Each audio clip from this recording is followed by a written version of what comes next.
आपण मंचावरती यावं, जोरदार टाळ्यांनी आपण स्वागत करूया उतेकर सरांचं आणि विकी कौशल सरांचं.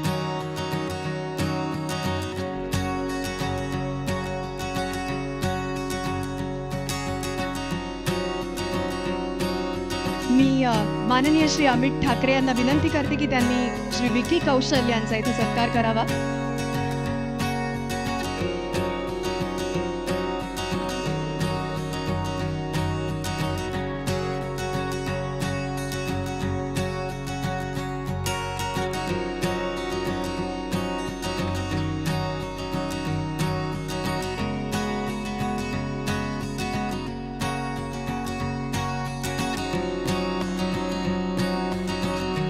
अमित ठाकरे साहेबांना विनंती की आपण विकी कौशल सरांचा सन्मान करावा.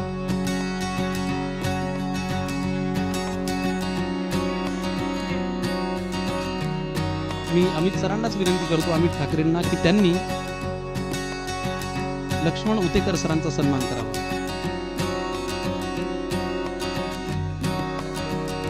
अमित सरांना विनंती की आपण लक्ष्मण उतेकर सरांचा सन्मान करावा.